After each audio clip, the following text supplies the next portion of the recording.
இன்றைக்கு நாம் கர்த்தருடைய வார்த்தைக்கு நேராக கடந்து செல்வோம். இந்த நாளில் கூட எடுத்து வாசிக்கலாம். 1 கொரிந்தியர் 6ஆம் அதிகாரம் 19ஆம் வசனம். 1 கொரிந்தியர் 6:19.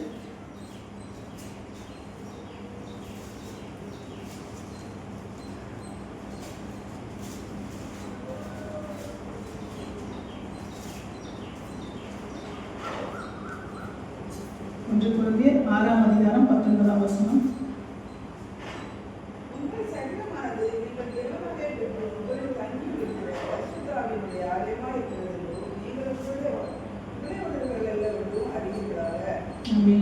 உங்கள் சரீரமானது நீங்கள் தேவனாலே பெற்றும் உங்களில் தங்கியும் இருக்கிற பரிசுத்த ஆவியினுடைய ஆலயமாய் இருக்கிறது என்றும் நீங்கள் உங்களுடையவர்கள் அல்லவென்றும் அறியீர்களா? இங்கே கர்த்தருடைய வசனம் சொல்கிறது, உங்கள் சரீரமானது தேவனாலே பெற்றும் உங்களில் தங்கியும் இருக்கிற பரிசுத்த ஆவியினுடைய ஆலயமாய் இருக்கிறது என்று சொல்லப்பட்டிருக்கிறது. ஆண்டவர் சொல்லியிருக்கிறார். இன்னொரு இடத்துல பார்த்தீங்கன்னா, நான் கைவேலையால் செய்யப்பட்ட ஆலயத்துல நான் வாசம் பண்ணவில்லை, நீங்களே ஜீவனுள்ள தேவனுடைய ஆலயம் அப்படின்னு சொல்லிட்டு ஆண்டவர் சொல்லிட்டார். இந்த வார்த்தையை வச்சுதான் இன்னைக்கு என்ன செய்து கொண்டிருக்கிறார்கள்? முரண்பாடான வார்த்தைகளை இன்றைக்கு வெளிப்படுத்தி கொண்டிருக்கிறார்கள்.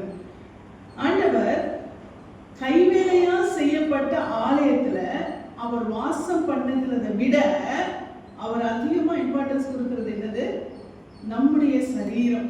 அவர் வாசம் பண்ணுகிறாரு. ஏன்னா நான் உங்களுக்கு அடிக்கடியாய் சொல்லுகிற ஒரு வார்த்தை என்னன்னு சொன்னா, உங்கள் சரீரமானது நீங்கள் தேவனாலே பெற்று உங்களில் தங்கியும் இருக்கிற பரிசுத்த ஆவியினுடைய ஆலயம். என்னதான்? பரிசுத்த ஆவியினுடைய ஆலயம். நாம ரட்சிக்கப்பட்டதுமே, உங்களுக்கு இது மனப்பாடமே ஆயிட்டு இருக்கும். என்னது? நாம ரட்சிக்கப்பட்டதுமே நமக்குள்ளே யார் வந்து தங்கி விடுகிறார்? பரிசுத்த ஆவியானவர், இல்லையா? அப்ப நமக்குள்ளே நாம ரட்சிக்கப்பட்டதுமே நம்முடைய பரிசுத்த ஆவியானவர் நமக்குள்ளே வந்து வாசம் பண்ணுகிறார். ஏனென்றால் அவர் நாம் தங்குகிற ஆலயமாய் இந்த சரீரத்துக்குள்ளே அவர் கிரியை செய்கிறார். அப்போ எதற்காக நாம் ரட்சிக்கப்பட்ட உடனே நம்முடைய சரீரத்துக்குள்ளே அவர் வாசம் பண்ணுகிறார் என்று சொன்னால், இந்த சரீரத்தை அவருக்குள்ளாக நடத்த வேண்டும். அல்லேலூயா. கர்த்தருக்குள்ளாய், இயேசு கிறிஸ்துவுக்குள்ளாய் இந்த சரீரத்தை பரிசுத்தத்தோடு நடத்த வேண்டும், பரிசுத்தம் பண்ணிக்கொண்டே இருக்க வேண்டும் என்பதற்காக ஆண்டவர் என்ன பண்றாரு? அவருடைய பரிசுத்த ஆவியோடு நமக்குள்ள என்ன செய்கிறார்? அனுப்புகிறார். அப்போ இந்த பரிசுத்த ஆவியோடு நமக்குள்ளே வாசம் பண்ணும்போது இந்த பரிசுத்த ஆவியானவர் நமக்குள்ளிருந்து அவர் நம்ம என்ன செய்கிறார்? கைட் பண்றார். அப்ப இந்த கைடன்ஸ் வந்து நமக்கு எப்படி கிடைக்கும்னு சொன்னா, நாம கேட்கிற சத்தியம் இந்த பரிசுத்த ஆவியானவர் நமக்குள்ளே இருக்கும் பொழுது அவர் என்ன செய்கிறார் சொன்னா, அதுல கிரியை செய்கிறவராக இருக்கிறார். அல்லேலூயா. இப்போ பரிசுத்த ஆவியானவர் ஒருத்தவங்களுக்குள்ள இல்லை, ரட்சிக்கப்படாதவங்களுக்குள்ள பரிசுத்த ஆவியானவர் இல்லை. இப்போ அவங்க வந்து என்ன கேட்கிறாங்க? சத்தியத்தை கேட்கிறாங்க, வேத வசனங்களை கேட்கிறாங்க. அது அவங்களுக்குள்ள கிரியை செய்யுமா? செய்யாது. ஆனால் ரட்சிக்கப்பட்ட ஒருவருக்குள்ளே பரிசுத்த ஆவியானவர் என்ன செய்கிறார்? இருக்கிறார். அப்ப அந்த பரிசுத்த ஆவியானவர் ஒருவருக்குள்ளே இருக்கும் பொழுது அந்த பரிசுத்த ஆவியானவர் என்ன செய்கிறார் சொன்னால், இந்த கேட்கிற சத்தியத்தை நமக்குள்ளிருந்து என்ன செய்கிறார்? வளரச் செய்கிறார். நமக்குள்ளிருந்து அதிலே பிரயோஜனப்படும்படியாய், அதிலே நாம் பிரகாசம் அடையும்படியாய் நமக்குள்ளிருந்து என்ன பண்றாரு? அவர் கிரியை செய்கிறவராய் இருக்கிறார். இதுதான் ரட்சிக்கப்படுகிற ஒரு தேவ பிள்ளைக்கும் ரட்சிக்கப்படாதவர்களுக்கும் இருக்கிற வித்தியாசம். இதுதான் பரிசுத்த ஆவியானவர். இதுக்குதான் பரிசுத்த ஆவியானவர் என்ன பண்றாரு? நமக்குள்ளே வாசம் பண்ணுகிறார், நமக்குள்ளே தங்குகிறார். அப்போ இந்த பரிசுத்த ஆவியானவர் இந்த சத்தியத்திலே நம்மை நடத்துகிறதுக்கு நமக்குள்ளே பரிசுத்த ஆவியானவர் பேசுவாரா, இல்ல வெளியிலிருந்து வருகிற அந்த சத்தியத்தை நமக்குள்ளிருந்து அனல் மூட்டுவார்? நம்ம கேட்காமலே உள்ளே பரிசுத்த ஆவியானவர் நமக்குள்ள பேசுவாரா? இப்ப நீங்க விசுவாசம் எதனால வருது? கேள்வினால வருது. கேள்வி எதனால வருது? தேவ வசனத்தினால வருது. இப்போ இதை நீங்க கேட்கும் போது என்ன பண்ண முடியும்? விசுவாசத்துல பலப்பட முடியும். அப்ப நீங்க உங்களுக்குள் இருக்கிற நமக்குள் இருக்கிற இந்த பரிசுத்த ஆவியானவருடைய அந்த பலனை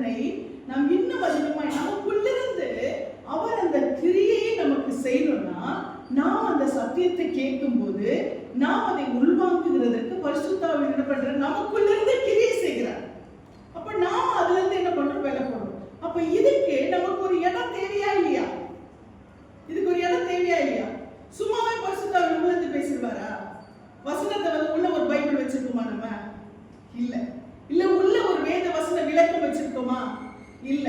ஒரு டிக்ஷனரி வச்சிருக்கோமா? நமக்குள்ள இப்போ வந்து ஏதாவது ஒரு சிப் ஃபீட் பண்ணிருக்கா மாதிரி நமக்குள்ள பைபிள் ஃபீட் பண்ணிருக்கா? ஒரு சிப் ஏதாவது ஃபீட் பண்ணிருக்கா? கிடையாது. பரிசுத்த ஆவியானவர் அப்படி ஃபீட் பண்ணிருக்காரா? கிடையாது. இல்லையா? அப்போ நாம எப்படி பரிசுத்த ஆவியானவர் நமக்குள்ளே நாம தான் தங்குகிற ஆலயமாய் நமக்குள்ள இருக்கிற. இது ரொம்ப முக்கியமான சப்ஜெக்ட். அதனால நமக்குள்ள குழப்பம் வரக்கூடாதுன்றதுக்காக நான் இதை தெளிவுபடுத்துகிறேன். அப்போ பரிசுத்த ஆவியானவர் நமக்குள்ளே இருக்கிறார். இந்த பரிசுத்த ஆவியானவர் நாம் தேவனுடைய சபை இந்த இடத்திலே நாம் கூடி வரும் பொழுது நமக்கு என்ன செய்கிறார் சொன்னால் அதை நமக்கு கற்றுக் கொடுக்கிறார், வெளிப்படுத்துகிறார். அப்ப அந்த வசனத்தை நம்ம கேட்கும்போது ரட்சிக்கப்படாத ஒருவர் பரிசுத்த ஆவியானவர் உள்ள இல்லாத ஒருவர் அதை கேட்டா அவங்களுக்கு இவங்க ஏதோ பேசுறாங்க, ஏதோ ஒரு சொற்பொழிவாட்டுறாங்க, ஏதோ ஒரு கான்வர்சேஷன் நடக்குது, ஏதோ ஒரு வார்த்தை அவங்க பேசிட்டு இருக்காங்க, இப்படி தெரியும். ஆனா ரட்சிக்கப்பட்ட தேவனுடைய பிள்ளைகளாகிய உங்களுக்குள்ள பரிசுத்த ஆவியானவர் இருக்கிற உங்களுக்குள்ள நீங்க ஆலயத்துக்குள்ள வந்திருக்கிறதுனால இந்த வார்த்தைகளை நீங்க உள்வாங்கும் போது உங்களுக்கு எப்படி தெரியும்? உங்களுக்கு இது எப்படி கேட்கும்? எப்படி எந்த விதமா இருக்கும்? பலனா இருக்கும். ஹல்லேலூயா. கிறிஸ்துவை பற்றின உபதேசம் என்னதான்? கெட்டு போகிறவர்களுக்கு பைத்தியம், ரட்சிக்கப்பட்ட நமக்கோ என்னது? அது தேவ பலன். அவ்வளவு அழகா சொல்றார் இல்லையா? அப்ப இந்த உபதேசம், சிலுவை பற்றின உபதேசம், கிறிஸ்துவை பற்றின உபதேசம், அவருக்காக வாழுகிற வாழ்க்கை குறித்த உபதேசம், இது நமக்கு என்னவா இருக்கிறது? தேவ பலன். ஏன் இந்த பலன் கிடைக்குது? ஏன் இந்த பலன் நமக்குள்ள வருது? நாம இது ஏதோ ஒரு 3/4 மணி நேரம் ஏதோ பேசிட்டு போறாங்க, நம்மளை கேட்டுட்டு போறாங்க, நீங்க நினைக்கலாம்ல ஏன் உங்களுக்கு தேவ பலனா இருக்கு? ஏன்னா நமக்குள்ள இருக்கிற பரிசுத்த ஆவியானவர். அல்லேலூயா.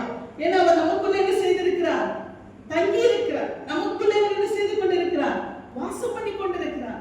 அப்ப நமக்குள்ள இருக்கிற அவர் இந்த வார்த்தையில நம்ம கேட்க கேட்க நமக்குள்ள இருந்து பலனை கொடுக்கிறார். அல்லேலூயா. நம்மள என்ன பண்ற? ஸ்ட்ரெங்தன் பண்றார். நமக்கு அந்த பலனை கொடுக்கிறார். அல்லேலூயா. அதனாலதான் அவர் நமக்குள்ளே ஆலயமாய் தங்கி இருக்கிறார். ஏன்னா நாம இங்கே வெளியில இருக்கிற இந்த ஆலயத்துக்குள்ளே வந்து நாம் அவர் வார்த்தைகளை கேட்கும் பொழுது நம்ம தேவனுடைய சபையில தான் நம்முடைய விளக்கங்களை பெற்றுக் கொள்கிறோம் இல்லையா?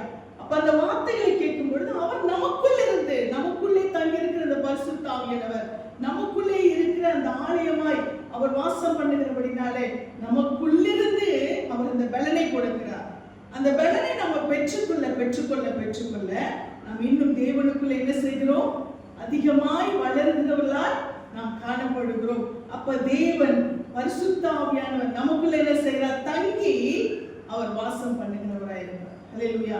அது இந்த ஆலயத்துக்கு வந்தாதான் அந்த பரிசுத்த ஆவியானவர் நமக்குள்ளே ஆலயமாய் தான் வாசம் பண்ண முடியும் இல்லையா? அப்போ ஒரு வண்டியை வந்து நம்ம சர்வீஸ்க்கு கொடுக்கணும்னு சொன்னா அதை வந்து மேலோட்டமா நம்ம தொடச்சி வைக்கிறதுனால ஏதாவது பிரயோஜனம் இருக்கா? கிடையாது. அதுக்குள்ள என்ன பண்ணணும்? அதுக்கு வேண்டிய ஆயில நம்ம போடணும். அதுக்குள்ள அதுக்கு வேண்டிய எல்லா விதமான காரியங்கள் இன்னர் பார்ட்ஸ் அது என்ன பண்ணணும்? க்ளீன் பண்ணணும் இல்லையா? அப்போ வெளி தோற்றத்துல மட்டும் தொடச்சி வச்சா வண்டி நல்லா ஓடிடுமா? இல்ல. அப்ப அதே போலதான் நமக்குள்ளே ஒரு பரிசுத்த ஆவியானவர் தங்கி நம்மை அவர் என்ன செய்கிறாரு? நமக்குள்ளே வாசம் பண்ணி நம்மை அவருடைய ஆலயமாய் மாற்றுகிறார். அவர் உள்ளே இருந்தாதான் நம்ம வெளியில என்ன பண்ண முடியும்? வெளியில வாங்குகிற சத்தியத்தை நாம் உள்ளே எடுத்துக்கொண்டு அவர் வாசம் பண்ணுகிற ஒரு பலனாய் நாம் மாற முடியும். அல்லேலூயா. இதுக்குதான் நமக்கு என்ன தேவை? ஆலயம் தேவை. சத்தியத்தை நாம் உள்வாங்கிக் கொள்ளுகிறதற்கு, சத்தியத்திலே வளருகிறதற்கு நமக்கு ஆலயம் தேவை. அப்ப இதுலதான் ஒரு முரண்பாடு. என்னது? ஆலயம் என்பது எப்படிப்பட்ட ஆலயமா இருக்கும்? இதுதான் இன்னைக்கு நமக்கு தெரிஞ்சு. நாம தான் ஜீவனுள்ள தேவனுடைய ஆலயம். பரிசுத்த ஆவியானவர் நமக்குள்ள என்ன செய்கிறார்? வாசம் பண்ணி கொண்டிருக்கிறார் அப்படின்னு சொல்லிட்டு நமக்கு தெரிஞ்சிச்சு. அப்ப இந்த ஆலயம் இப்ப நாம வந்து எப்படிப்பட்ட ஆலயத்திலே நாம் என்ன செய்யணும்? ஆராதிக்க வேண்டும். இது என்னது? இது வந்து வெளி தோற்ற பிரகாரமான ஒரு காட்சி அல்ல. இது வந்து கூரையா இருக்கலாம், குடிசையா இருக்கலாம், இல்ல ஒரு பெரிய கோபுரமா இருக்கலாம். இது என்ன வேணா இருக்கலாம். இதுக்கு எந்த ஒரு இதுவுமே கிடையாது. இதுக்கு எந்த ஒரு விதிவிலக்கு இப்படிதான் இருக்கணும்னு கிடையாது. இல்ல ஒரு வீடா கூட என்ன பண்ணலாம், இருக்கலாம். ஆனா அது பரிசுத்தாவின் வாசம் பண்ற ஒரு பரிசுத்தமான ஸ்தலமாய் இருக்க வேண்டும்.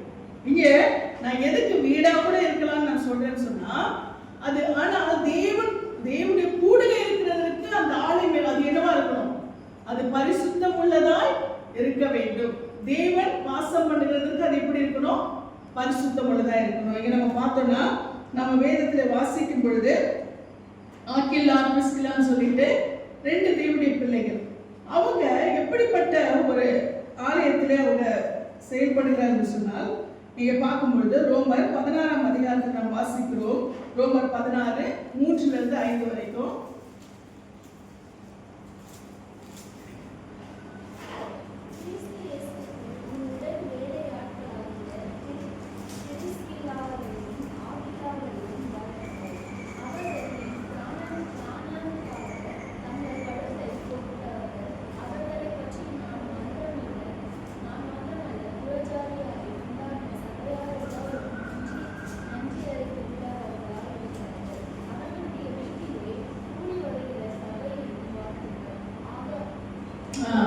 இதைதான் இப்ப நான் எதுக்கு சொல்றேன்னு சொன்னா, ஆக்கில்லா பிரிஸ்கில்லான்னு சொல்லிட்டு இங்க ஹஸ்பண்ட் அண்ட் ஒய்ஃப், இவங்க கிறிஸ்துவுக்குள்ளாய் நல்ல பலனோடு கூட இருக்கிறார்கள்.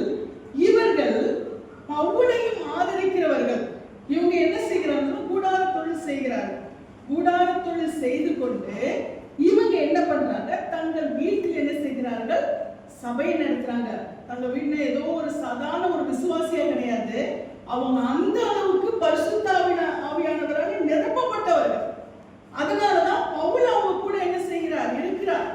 பவுலும் அவரோடு கூட இருந்து அவரும் என்ன செய்கிறார், கூடாரத்துடன் செய்து கொண்டு என்ன செய்கிறார், ஊழியம் செய்கிறவராய் இருக்கிறார். அப்ப இங்கே அவர் சொல்லுகிறார், ஏன்னா அவங்க பவுலை ஆதரிக்கிறார்கள், அவங்க பவுலுக்காக தன் பிராணனை கூட என்ன பண்ணுவாங்களா, கொடுக்கிறவர்களா இருந்தாங்கன்னு சொல்லி நாம் பார்க்கிறோம். இதுக்கு அவங்க வீட்டுல சபையை நடத்தினாங்கன்னு சொல்லி பார்க்கிறதற்கு இங்க 5ஆம் வசனத்தை வாசிக்கிறோம். அவர்களுடைய வீட்டிலே கூடி வருகிற சபையும் வாழ்த்துங்கள். அல்லேலூயா. என்ன சொல்லிருக்கு, அவர்களுடைய வீட்டிலே கூடி வருகிற சபையையும் வாழ்த்துங்கள். சபை என்று சொன்னால் ஒரு கட்டடம் அல்ல, சபை என்று சொல்வது கேதரிங். அல்லேலூயா. சபை என்பது நாம கர்த்தரை ஆராதிக்கிறதற்கு கூடுகிற ஒரு கூடுகை.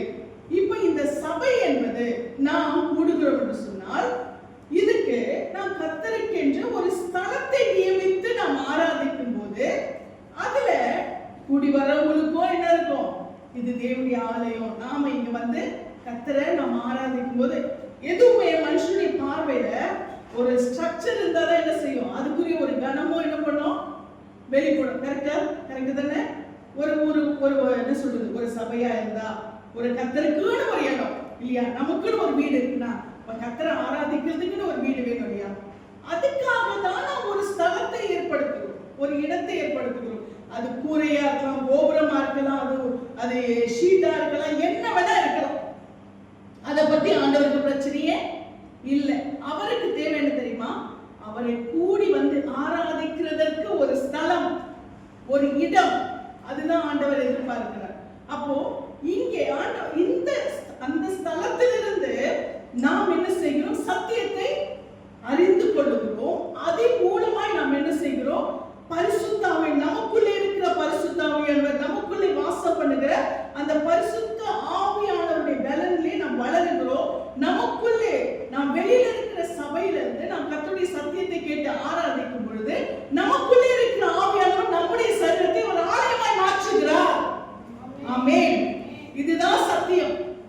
அதனால சின்ன சபை, பெரிய சபை, கூர சபை, 4 பேர் இருக்க சபை, இது மனுஷனுடைய கீழான பார்வை. ஆமென். கர்த்தர் அப்படி பார்க்கிறதே இல்லை. இல்ல சபையே தேவையில்லை, நாம தான் ஆலயம் அப்படின்னா கர்த்தர் பார்க்கிறது இல்லை. அல்லேலூயா. ஏன்னா நமக்குள்ளே வாசம் பண்ணுகிற தேவன், அவர் வாசம் பண்ணுகிறதற்கு, அவர் கிரியை செய்கிறதற்கு நாம் சத்தியத்திலே வளர ஒரு இடம் தேவை. அதுக்கு நம்ம ஆண்டவருக்கு ஸ்பெசிபிக்கா ஒரு இடத்தை நம்ம நியமிக்கிறோம். அது எந்த ஒரு அது சின்ன ஒரு இடமா தான் கூட ஆண்டவருக்கு அதை வந்து எனக்கு என்ன இன்னும் சின்ன இடத்தை கொடுத்தீங்களேன்னு கேட்க மாட்டார். இல்லைங்களோ, பெரிய இடமா இருக்கு, எனக்கு இதுதான் பிடிச்சிருக்குன்னு ஆண்டவர் என்ன பண்ண மாட்டாரு, சொல்ல மாட்டாரு. நீ இத்தனை பேர் தான் வந்திருக்கீங்க அப்படின்னு சொல்ல மாட்டார். இவ்வளோ பேர் வந்திருக்காங்க பத்தியானோ சொல்ல மாட்டார். அல்லேலூயா. அவருக்கு ஒண்ணே ஒண்ணுதான், நாம் அவருக்குள்ள தங்குறதுக்கு, அவர் நமக்குள்ள தங்குறதுக்கு, அவர் நமக்குள்ள வாசம் பண்ணி ஆலயமா இருக்கிறதுக்கு, அதுல வளர்றதுக்கு நமக்கு ஒரு இடம் தேவை. அல்லேலூயா. சத்தியத்துல நம்ம வளர்றதுக்கு அதுக்கு ஒரு இடம் தேவை. அதுதான் ஆலயம், அதுதான் சபை. சபை என்ற பேர் எதனால வந்துச்சுன்னா கேதரிங், எல்லாரும் கூடுறதுனால அதுக்கு பேர் என்ன வந்துச்சு, சபை. இந்த சபை கூடுகிறதுக்கு ஒரு இடம் தேவை, அதுக்கு பேர் தான் ஆலயம். அல்லேலூயா. சபை என்பது கட்டடத்தை சொல்லல, சபை என்பது நாம தான். ஆண்டவர் வேதத்துல சொல்லிருக்கு, சபை ஆண்டவர் எடுத்துக்கொள்வார் அப்படின்னு சொல்லிருக்கு இல்லையா. இதெல்லாம் ரொம்ப ஆழமான வார்த்தைகள். இத புரியாம நிறைய பேரு புரட்டிட்டு இருக்காங்க சத்தியத்தை. அல்லேலூயா. சபை என்பது ஆலயம் அல்ல, சபை என்பது நாம. அல்லேலூயா. சபை என்றால் கேதரிங், கூடுகை, கூடி இருக்கிற ஒரு கூட்டம் என்று அர்த்தம். அப்போ இந்த சபை கர்த்தர் எடுத்துக்கொள்வாங்க, ஆலயத்தை அப்படி கட்டடத்தை எடுத்துக்கொள்வாங்க அர்த்தம் இல்ல. கூடி இருக்கிற இந்த கேதரிங், இந்த ஜனங்களை, நம்மள சபையை எடுத்துக்கொள்வாங்க. அப்ப இந்த சபை கூடுகிறதுக்கான ஒரு இடம் தான், நம்ம கேதர் ஆகிறதுக்கு ஒரு இடம் தான் என்னது, ஆலயம். புரியுதா? இப்போ ஆலயம் என்றால் என்ன, சபை என்றால் என்ன புரியுதா? சபையும் ஆலயமும் ஒண்ணு கிடையாது. சபை நாம, ஆலயம் என்பது இடம். அல்லேலூயா. அப்ப இந்த சபை கூடுகிறதுக்கு ஒரு இடம் தேவை, அதுதான் ஆலயம். அந்த ஆலயம் எதுவாக வேண்டுமானாலும் இருக்கலாம். இல்ல இடம் இல்லப்பா, நான் மரத்தடியில் தான் ஆராதிப்பேன், அது கூட இருக்கலாம். அல்லேலூயா. ஆண்டவர் என்ன செய்ய, ஆவியோடும் உண்மையோடும் அவரை தொழுது கொள்ள வேண்டும். அதனாலதான் ஆண்டவர் நன்றி செலுத்துறேன், இந்த பேசுற ஆவியானவருக்காக நன்றி செலுத்துறேன். ஆமென். இந்த சபையில கர்த்தர் சத்தியத்தை கொடுத்து கொண்டிருக்கிறார். யோவான் எழுதின சுவிசேஷத்துல 4ஆம் அதிகாரத்துல இயேசுவா சொல்லி இருக்கிறாரு. அங்கே வாசிக்கும் பொழுது சமாரியா ஸ்திரீ ஆண்டவர் சொல்றாரு, நீங்க எங்க போய், அவர் சொல்ற ஆண்டவர் கிட்ட, நீங்க யூதர்கள் எங்க கூட சம்பந்தம் கலக்க மாட்டாங்களே, நீங்க எங்க கிட்ட தண்ணி கேட்குறீங்களே அப்படின்னு சொல்லிட்டு அவர் சொல்லும் பொழுது ஆண்டவர் சொல்றாரு, நான் கொடுக்கிற தண்ணீரை நீ குடிச்சா உனக்கு என்ன உண்டாகாது, தாகமே உண்டாகாது, நாத்தும தாகத்தை தீர்க்கிற தண்ணீரை நான் கொடுப்பேன் என்று சொல்லி ஆண்டவர் சொல்றாரு அவகிட்ட. அப்போ அந்த ஸ்ரீ சொல்றா, இங்க நம்ம தொடர்ந்து வாசிக்கும் பொழுது அவர் சொல்றா பாருங்க, 19ஆம் வசனத்துல வாசிங்க, 4:19.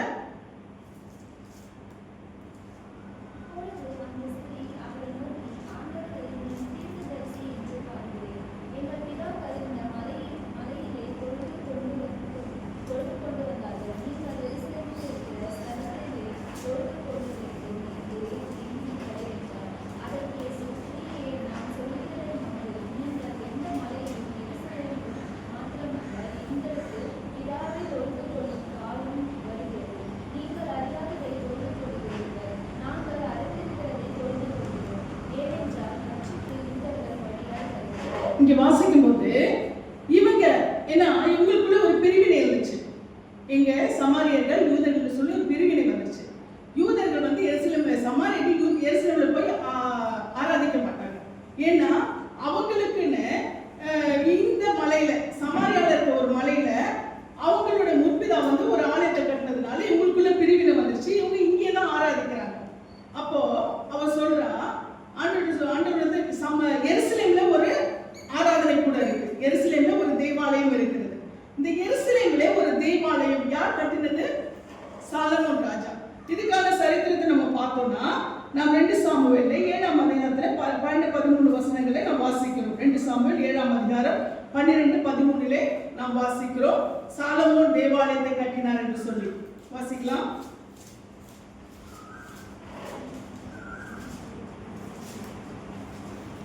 எருசலேம், 2 சாமுவேல் 7:12-13.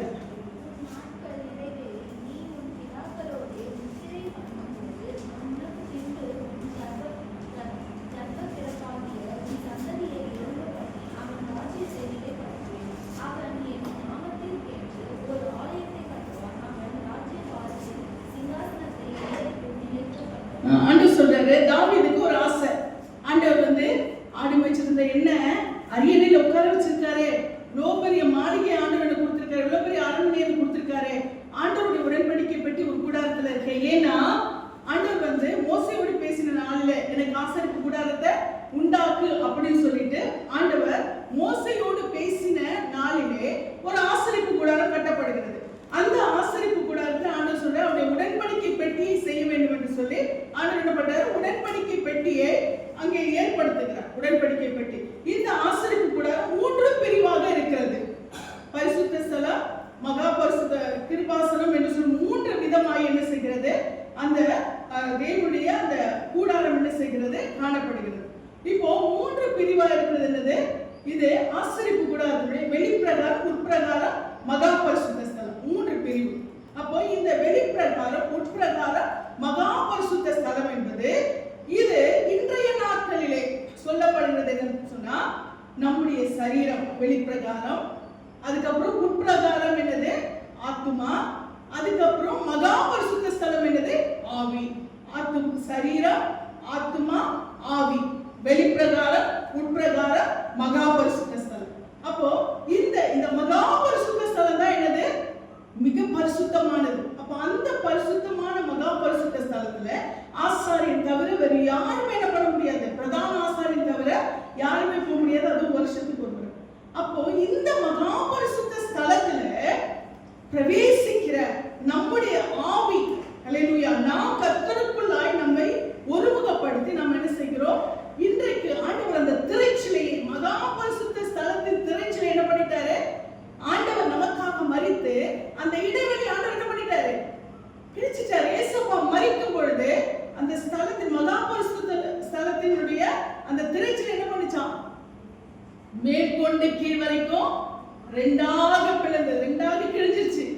அப்ப நாம அந்த கிருபாசனத்தின் அண்டையிலே கிட்டி சேர்ந்த கிருபை கர்த்தர் என்ன பண்ணிட்டாரு? நமக்கு கொடுத்து விட்டார். மகா பரிசுத்த ஸ்தலத்துக்குள்ள. அப்போ இந்த கிருபை அவருடைய ரத்தத்தினாலே, யாரால? இயேசு கிறிஸ்துவின் ரத்தத்தினாலே, அவர் நம்மை கழுவினதினாலே இந்த கிருபையை நாம் பெற்றுக்கொண்டோம். இங்கே நாம் பார்க்கும் பொழுது இந்த ஆசரிப்பு கூடாரம், இந்த ஆசரிப்பு கூடாரம் மோசையினாலே உருவாக்கப்பட்டது. கர்த்தர் வந்து மோசேகிட்ட சொல்லி இப்படி எல்லாம் உருவாக்கணும். அந்த ஆசரிப்பு கூடாரத்துல அந்த மகா பரிசுத்த ஸ்தலம் கர்த்தருடைய உடன்படிக்கை பெட்டில என்ன பண்ணோம்? இருக்கும். இப்போ இந்த உடன்படிக்கை பெட்டி இப்போ என்ன ஆச்சுன்னு சொன்னா, இது நாட்கள் செல்ல செல்ல இஸ்ரவேல் ஜனங்களுக்கு நிலங்கள் பங்கிட்டு கொடுக்கப்பட்டது. கானானுக்குள்ள பிரவேசிச்சாங்க, நிலங்கள் பங்கிட்டு கொடுக்கப்பட்டது. அதுக்கப்புறமா அவங்க என்ன பண்ணாங்க? அவங்க வந்து கர்த்தருக்கு பிரியமில்லாம செயல்படும் பொழுது அவங்க அடிமைத்தனத்துக்குள்ள ஒப்பு கொடுக்கப்பட்டாங்க. இப்படிப்பட்ட சூழ்நிலையில அந்த ஆசரிப்பு கூடாரத்தை, ஆண்டுடைய உடன்படிக்கை பெட்டி, ஆண்டுடைய உடன்படிக்கை பெட்டிக்கான அந்த கூடாரம், அது இன்னுமே எங்க இருந்தது? கூடாரத்துக்குள்ளதான் இருந்தது. அந்த உடன்படிக்கை பெட்டி வைக்கக்கூடிய ஆலயம் ஒண்ணு என்ன பண்ணல, இல்ல. அப்போ தாவீது என்ன செய்யறாரு சொன்னா, ராஜாவை அரியணை ஏறினதும் அவருக்குள்ள ஒரு வேதனை. மனுஷன், நானே இவ்வளோ பெரிய அரண்மனையில இருக்கேன், எனக்கு இவ்வளோ பெரிய மகிமை கொடுக்கப்பட்டிருக்கிறது. ஆனா இந்த மகிமை கொடுத்த என் தேவனுடைய உடன்படிக்கை பெட்டி எங்க இருக்கு? கூடாரத்துல இருக்குன்னு சொல்லி அவருக்கு ஒரு வேதனை. அப்போ உடனே என்ன பண்றாரு? அவர் தீர்க்கதரிசி கூப்பிடுறாரு, நாத்தான் தீர்க்கதரிசி கூப்பிடுறாரு. அவர்கிட்ட சொல்றாரு. அப்போ அவர் சொல்றாரு, ராஜா உங்க இஷ்டம், நீங்க ஆண்டவர் ஆலயத்தை கட்டணும்னா ஆண்டவர் உங்களுக்கு இவ்வளவு பெரிய கணத்தை கொடுத்திருக்காரு, நீங்க என்ன நினைக்கிறீங்களோ நீங்க செய்யுங்கன்றார். அப்போ அவர் ஆண்டவர்கிட்ட சொல்லும் பொழுது, ஆண்டவர் இந்த விருப்பத்தை அவர் வெளிப்படுத்தும் பொழுது, அப்ப ஆண்டவர் சொல்றாரு, அப்பா வேண்டாம், எனக்கு வந்து நான் ஆலயத்தை நான் எப்பவுமே என்ன பண்ணேன், நான் கேட்கல. ஆனா நீ வந்து அப்படி நீ கட்டணும்னா நீ கட்டாத. யார் கட்டணும்? உன் மகன் கட்டணும். ஏன்னா உன்னுடைய வாழ்க்கையில நீ நிறைய ரத்தம் சிந்திட்ட, நிறைய என்ன பண்ணிட்ட, யுத்தங்களை பார்த்துட்ட. அதனால இந்த ரத்த கரையோடு படிந்த இந்த கரங்களால எனக்கு என்ன செய்யாத, நீ ஆலயத்தை கட்டாத. உன் மகனுடைய வாழ்க்கையிலே நான் யுத்தம் இல்லாத சமாதான வாழ்க்கையை கொடுக்கிறேன், அவ எனக்கு ஆலயத்தை கட்டட்டும் அப்படின்னு சொல்லி ஆண்டவர் என்ன பண்றாரு, சாலமோனை கொண்டு முதலாய் ஃபர்ஸ்ட் டைமா கர்த்தருக்குன்னு ஆலயம் எழுப்பப்படுகிறது. அது மனுஷ விருப்பத்தின்படியால் ஆலயம் என்ன செய்கிறது? ஏன்னா ஆண்டவருடைய உடன்படிக்கை பெட்டி வைக்கிறதுக்கு ஒரு ஆலயம் வேண்டும். அதற்காக அங்கே ஒரு ஆலயத்தை எருசலேமிலே அவர் என்ன செய்கிறார்? சாலமோன் உருவாக்குகிறார். அன்றைய எருசலேமிலே ஏற்படுத்தப்பட்டது. இப்ப இது இஸ்ரவேல் ஜனங்களுக்கு ரொம்ப விசேஷமான ஒரு காரியம். என்னது? ஆலயம் கட்டப்பட்டது. ஆலயம் என்பது கட்டப்பட்டதும் அவங்களுக்கு என்னவாச்சு? ஒரு சந்தோஷம், ஒரு விசேஷமான நாள். அந்த ஆலயம் கட்டப்பட்டதும் ஏராளமான பலிகளை கொடுத்தார்கள், ஏராளமான ஒரு விசேஷமாய் கொண்டாடினார்கள். ராஜா அதை எல்லாத்தையும் ஜனங்களுக்கு பங்கிட்டு கொடுத்தான். அப்படி ஒரு பெரிய கொண்டாட்டமா இருந்துச்சு ஆலயம் கட்டப்பட்டது. இப்ப இந்த ஆலயத்துல ஆண்டவர் ஒரு கண்டிஷன் வைக்கிறார். என்னன்னு சொன்னா, நீங்க இந்த ஆலயத்துல நீங்க ஆராதிக்கிறதுக்கு நீங்க அதற்கு உரிய கணத்தை கொடுத்தாதான் நான் என்ன பண்ணுவேன், இந்த ஆலயத்துல வாசம் பண்ணுவேன். இல்லைன்னா இது வெறும் கட்டடமா தான் இருக்கும் அப்படின்னு சொல்லிட்டு ஆண்டவர் என்ன பண்ணாரு, அங்கே சாலமோனுக்கு முன்கூட்டியே சொல்லுகிறார். ஆனா கட்டின சாலமோனே என்ன ஆயிட்டாரு? வழி விலகி போய்விட்டார். இதனால தேவனுடைய ஆலயத்துக்குரிய அந்த மகிமை என்ன செய்தது? இழந்து போயிட்டது. அடுத்து வந்த சந்ததிகள் எல்லாம் என்ன செய்தது? ஆலயத்துக்குரிய கனத்தை கொடுக்கல. ஆலயம் பயங்கரமா நல்ல ஒரு ஆண்டவர் தங்கமும் வைடூரியமும் விலையேறப்பெற்ற கற்களும் கொண்டு கட்டப்பட்ட ஆலயம். ஆனால் அதற்குரிய கனத்தை அவர்கள் கொடுக்காதபடியினால ஆண்டவர் அதை சத்துருக்களுடைய கையில ஒப்பு கொடுத்தார். அதனால அவங்க என்ன பண்ணாங்கன்னா, அவங்க ஆலயமா பார்க்கல, அது என்னவோ பார்த்தாங்கன்னு சொன்னா அதை ஒரு பொக்கிஷமா பார்த்துட்டாங்க. என்னது?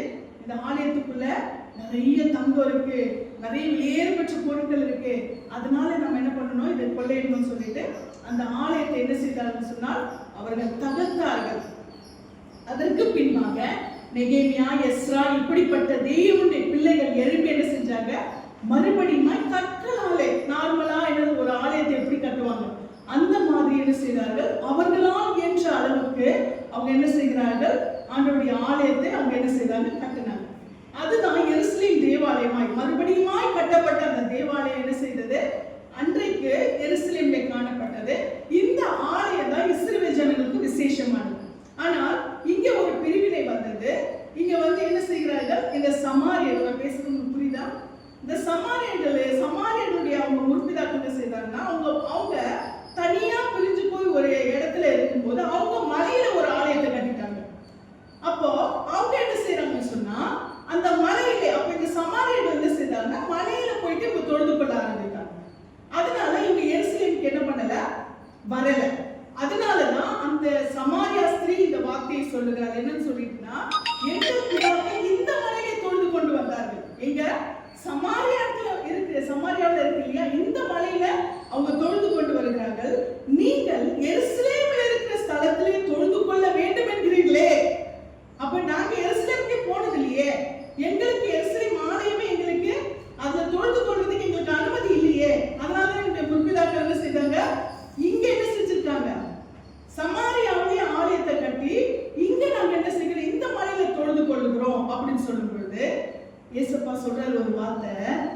ஏன்னா ஸ்பெசிபிக்கா ஆலயம்னா ஒண்ணுதான் அவங்களுக்கு. ஒண்ணு எருசலேம், யாருக்கு? இஸ்ரவேலருக்கு. இங்க சமாரியனுக்கு அவங்க முற்பிதாக்கள் மலையில கட்டின ஆலயம், இதுதான் அவங்களுக்கு ஆலயம். போய் தொழுது கொள்ளுனா அங்கதான் போய் தொழுது கொள்வாங்க. அதுதான் அவங்களுடைய பார்வையில அந்த கைவேலையால் கட்டப்பட்ட ஆலயம் என்பது.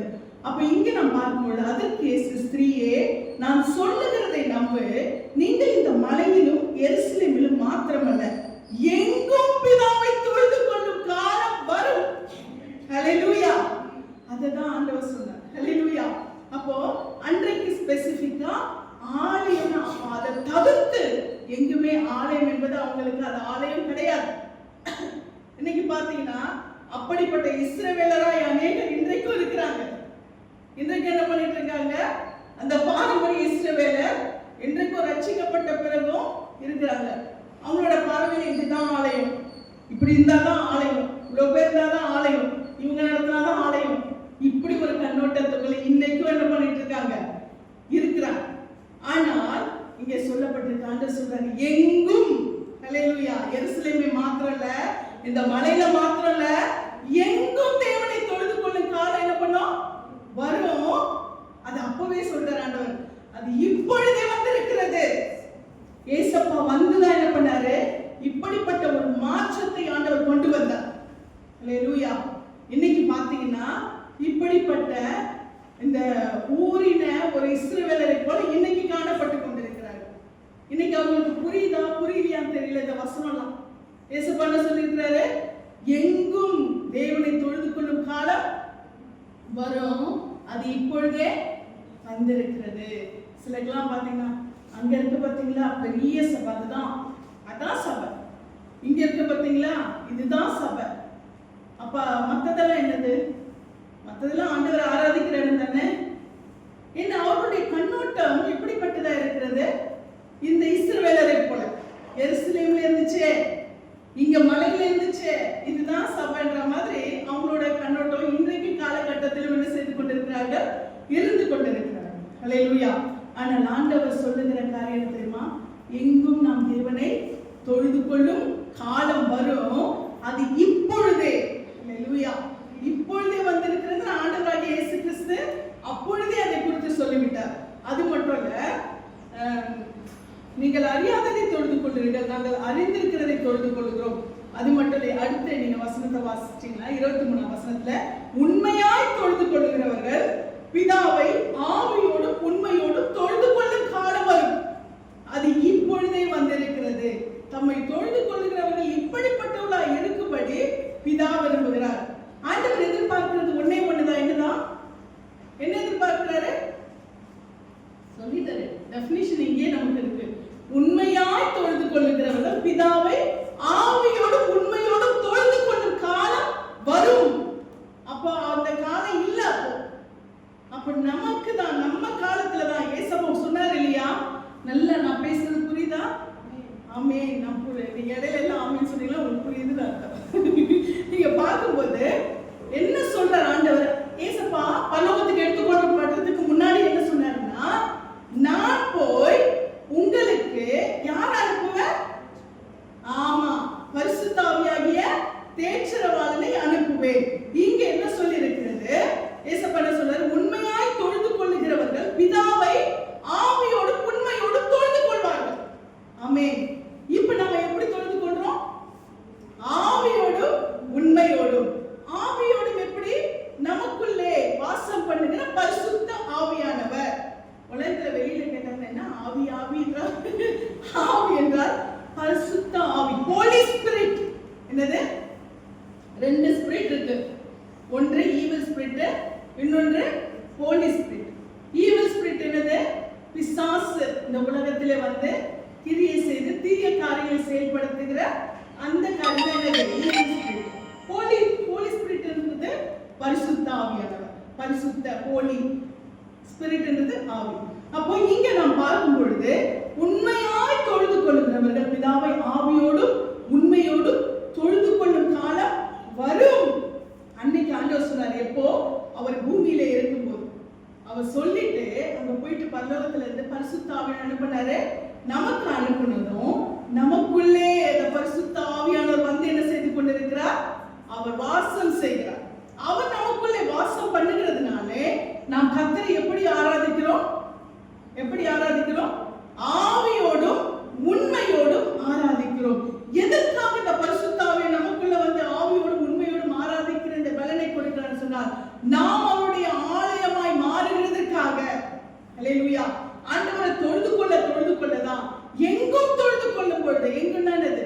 இப்போ இங்கே இந்த கரியப்பா நகர்ல இருக்கு இந்த சபையில, அதே போல எங்கெங்க ஆண்டவர் ஆவியோடும் உண்மையோடும் தொழுது கொள்ளுகிறார்களோ அங்கெல்லாம் என்ன இருக்கிறது? கர்த்தர் வாசம் பண்ணுகிறார். ஹல்லேலூயா. பரிசுத்த ஆவியானவர் நமக்குள்ள இருந்து, அந்த பரிசுத்த ஆவியானவருக்குள்ளே நமக்குள்ளே ஒரு ஜீவனுள்ள தேவனுடைய ஆலயமா இருந்து நம்ம என்ன செய்கிறார்? அவருடைய சத்தியத்துக்குள்ளே நம்மை வளர செய்கிறவராய் இருக்கிறார். ஹல்லேலூயா. அப்ப நாம இன்றைக்கு அந்த எருசலேமிலும் அதே போல சமாரியர்கள் அந்த மலையிலும் தொழுது கொண்ட காலம் போய் இன்றைக்கு நாம எப்படி தொழுது கொள்ளுகிறோம்? எங்கும் தொழுது கொள்ளுகிறோம். ஹல்லேலூயா. நம்ம எப்படி தொழுது கொள்ளுகிறோம்? எங்கும் தொழுது கொள்ளுகிறோம். எந்த விதத்துல? ஆவியோடும் உண்மையோடும். ஹல்லேலூயா. நமக்குள்ளே பரிசுத்த ஆவியானவர் வந்து தங்கி ஆலயமாய் இருந்து நாம் சத்தியத்திலே வளர்ந்து இன்னும் அவருக்குள்ளே நாம் பலப்படுகிறதற்கு நம்ம என்ன செய்து கொண்டிருக்கிறார்? வழி நடத்தி கொண்டிருக்கிறார். அப்போ இந்த சபை வளருகிறதற்கு ஒரு ஆலயம் என்ன பண்ணணும்? ஒரு கூடுகை, ஒரு இடம் கண்டிப்பா தேவை. அது எந்த இடமா இருந்தாலும் அது கர்த்தருக்கென்று நாம் நியமித்து நாம் ஆராதித்துக் கொண்டிருக்கிறோம். அதனாலதான் வசனம் சொல்லுகிறது, எபிரேயர் 10ஆம் அதிகாரம் 25ஆம் வசனத்தில் நாம் இப்படியாய் வாசிக்கிறோம். எபிரேயர் 10:25.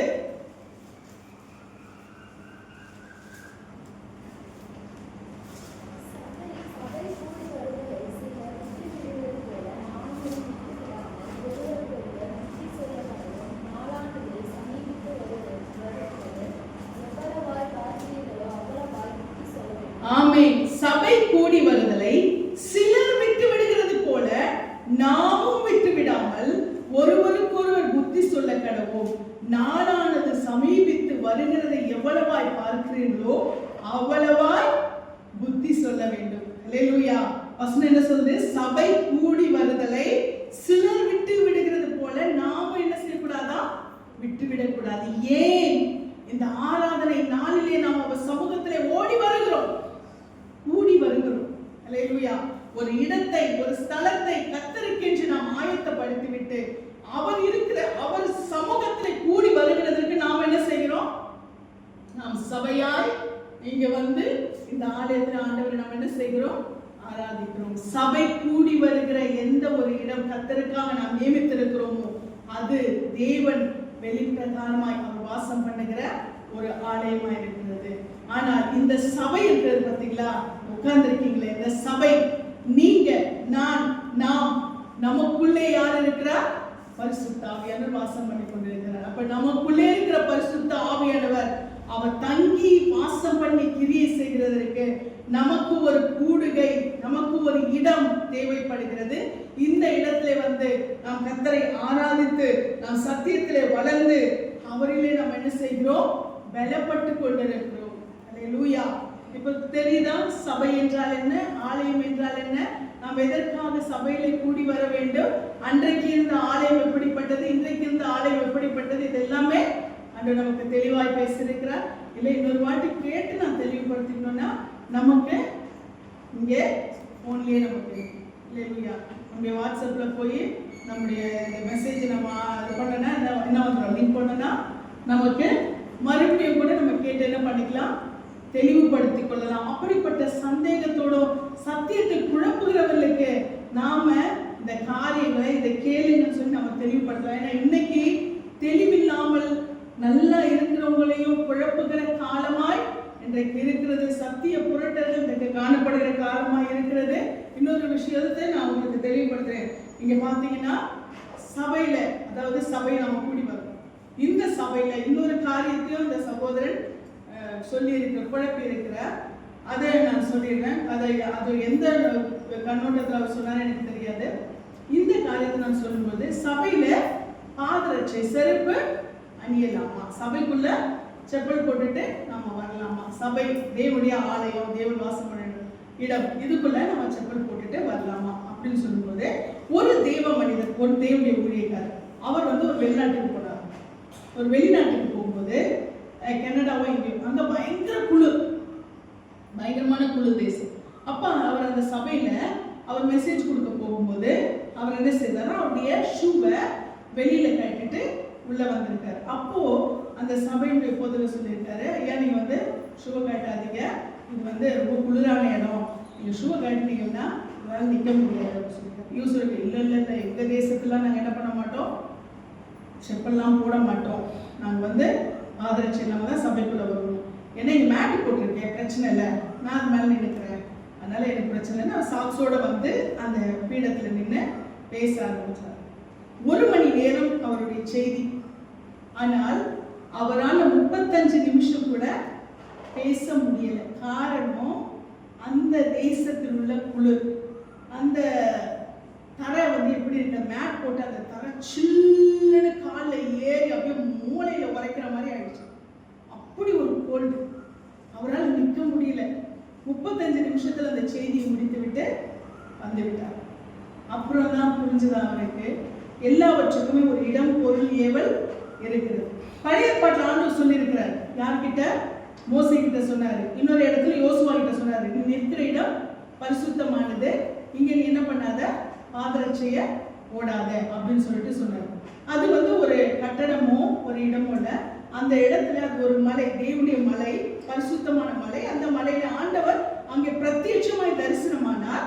அந்த இடத்துல ஆண்டவர் என்ன பண்ணார்னா பாதரட்சியை நீ போடக்கூடாதுன்னு அந்த இடத்துல ஆண்டவர் சொன்னார். ஆனால் நம்முடைய சூழ்நிலைகள், நம்முடைய கண்ட்ரி, இது நம்முடைய தமிழ்நாட்டிலேயோ நம்முடைய இந்தியாவில பார்த்தீங்கன்னா அவங்க சர்ச்சுக்குள்ள ஷூ போட வேண்டிய ஒரு கட்டாயம். காரணம் என்னன்னா, ஒண்ணு அவங்க கண்ட்ரியோட குளிர், இன்னொன்று பார்த்தீங்கன்னா அவங்க கார்ல தான் போவாங்க, கார்ல தான் வருவாங்க, கார்லயே இறங்குவாங்க, நேரா சர்ச்சுக்குள்ள உள்ள வந்துடுவாங்க. ஆனா நம்முடைய கண்ட்ரி எப்படி, நிறைய வழியெல்லாம் நிறைய நெருப்புகள்லாம் இருக்கும், நிறைய மிதிக்கக்கூடாத காரியங்கள்லாம் இருக்கும். அப்ப நாம இந்த செருப்பை போட்டுக்கிட்டு நாம என்ன பண்ண முடியாது, அப்படியே நம்ம சபைக்குள்ளே வர முடியாது. ஒன்று வெளிப்பிரகாரமான ஒரு சுத்தமும் இருக்கு இல்லையா, அன்றைய சபை அசுத்தமாயிடும். இன்னொன்று பார்த்தீங்கன்னா நமக்கு அப்படிப்பட்ட ஒரு சூழ்நிலை நம்ம நடந்து வந்திருப்போம், நம்மளால என்ன பண்ண முடியாது, அப்படியே நம்ம செப்பல் போட்டுட்டு நம்ம என்ன பண்ண முடியாது, சபைக்குள்ள வர்றதுக்கு நமக்கு இடம் கொடுக்குமா? இல்லை. இன்னொன்று பார்த்தீங்கன்னா நாம தேவனுடைய சமூகத்தை நம்ம தாழ்த்துக்கிறோம் இல்லையா, நம்ம செப்பலை போட்டுட்டு ஆண்டவர் ஆராதிக்கிறது நமக்கே இது அவருடைய மன விருப்பம், அவங்களுடைய அண்டர்ஸ்டாண்டிங்கை பொறுத்தது. ஆனா அந்த தேசத்துல பார்த்தீங்கன்னா அப்படி அவங்க இருக்க முடியாது, அப்படி அவங்க நடக்க முடியாது, அப்படி அவங்க சபையில நிற்க முடியாது. அதனால நாம பாதரட்சிகளை போடுகிறது நாம் கர்த்தருக்கு கனவீனம் கொடுக்கிற ஒரு காரியமா இல்லை, சூழ்நிலைகளை பொறுத்து தான் நம்ம என்ன பண்றோம், சபையில நம்ம என்ன செய்கிறோம், நமக்கே தெரியும் எங்க போடணும் எங்க போடக்கூடாது, நாம எப்படிப்பட்ட சூழ்நிலை நடந்து வந்திருக்கிறோம், இதெல்லாம் நமக்கு தெரியும் இல்லையா. நமக்கு நான் என்ன பண்ணிருக்காரு, அந்த ஞானத்தை நமக்கு கொடுத்திருக்காரு. அப்ப நாம இந்த இடத்துல நம்ம போட முடியுமா, நம்முடைய தேசத்தை பொறுத்த வரைக்கும் நம்ம போட முடியுமா? முடியாது. ஏன்னா வெளியில நம்முடைய இடம் அப்படி இல்லையா, நம்முடைய பகுதிகள், நம்முடைய நடக்கிற இடம் அதெல்லாமே அந்த அளவுக்கு ஃபாரின் ரேஞ்சில் நம்ம இடம் இல்லை. அது மட்டும் இல்லை, நம்ம செருப்பே போட்டுட்டு நம்ம சபைக்குள்ள வர அளவுக்கு இங்க அப்படிப்பட்ட கிளைமேட்டும் கிடையாது. இன்னொன்று, நாம கர்த்தரை ஆராதிக்கிறதுக்கு நமக்கே ஒரு அச்சம் இருக்கிறது இல்லையா, செப்பல் போட்டு நம்ம ஆண்டவரை ஆராதிக்க கூடாது அப்படின்ற ஒரு அண்டர்ஸ்டாண்டிங் நமக்கு இருக்கு. இது நம்முடைய சூழ்நிலை, நம்முடைய உணர்வை பொறுத்தது தான் நாம் செப்பல் போடலாமா போடக்கூடாதா, அந்தந்த சூழ்நிலையை பொறுத்து தான் நம்ம என்ன செய்கிறோம். இதே நம்ம பார்த்தீங்கன்னா ஒரு ஓப்பன் மீட்டிங், இப்போ வெளியில ஒரு தரையில ஒரு கிரவுண்ட்ல ஒரு மீட்டிங் வைக்கிறாங்க, நாம அதை ஆண்டவரை ஆராதிக்கிற இடம் தானே. ஆண்டவர் என்ன சொல்லியிருக்காரு, ஆண்டவரை எங்கும் தொழுது கொள்ளும் காலம் வரும் தானே சொல்லியிருக்காரு. அப்ப அதுவும் ஆண்டவரை ஆராதிக்கிற இடம் தானே. அப்ப அங்க நம்ம செப்பல் போட்டுட்டு ஏன் நிக்கிறோம், ஏன்னா அங்க மண் இருக்கு இல்லையா. அப்ப இடத்தை பொறுத்து நம்ம என்ன பண்றோம், ஆண்டவர் எங்கும் தொழுது கொள்ளுகிற இடமா இருந்தாலும் எல்லா இடங்களையும் அவர் பார்க்கிறாரு. ஆலயமா இருந்தாலும், வெளி கிரவுண்டா இருந்தாலும், ஒரு கூரையா இருந்தாலும், கட்டடமா இருந்தாலும், எதுவா இருந்தாலும். அப்ப நாம இடத்தை பொறுத்து நம்ம என்ன பண்றோம், பாதரட்சியில போடுறதோ போடாததோ நாம் என்ன பண்றோம், அதற்கு ஏற்றபடியா நாம் செயல்படுத்துகிறோம். அதனால இந்த காரியத்தை குறித்து இன்றைக்கு ஆவியானவர் நமக்கு தெளிவுபடுத்துகிறார். புரிஞ்சிச்சா? இப்போ ஆலயம், சபை, நாம சபைக்கு பாதரட்சி போடலாமா போடக்கூடாதா, எல்லாம் கர்த்தர் நம்மோடு கூட பேசியிருக்கிறார். இந்த செய்தி வெளியில அதை மற்றவர்களுக்கும் அறிந்து கொள்ள வேணும்ன்றதான் என்னுடைய வாஞ்சை. அதனாலதான் இதை நான் என்ன செய்தேன், சபையிலே இது முன்கூட்டியே உங்களுக்கு பேசினதா ஞாபகம் இருக்கா? அதனால கொஞ்சம் மறந்து போயிருக்கும் இல்லையா. அதனால இன்றைக்கு ஆண்டவர் நம்மோடு கூட பேசியிருக்கிறார். கர்த்தர் நமக்கு இன்னும் அநேக சக்திகளை தெளிவுபடுத்த வல்லவராயிருக்கிறார். நாம் திருவிருந்து ஆராதனைக்குள்ளாய் கடந்து செல்வோம். இந்த வேளையில் கர்த்தர் நம்மை அவருடைய ரத்தம் சரீரத்தை நாம் உட்கொள்ளுகிறதுக்கான பலனை நமக்கு கொடுத்து நம்மை இன்னும் அவருக்குள்ளாய் பலப்படுத்தி நடத்துவாராக. ஆமென்.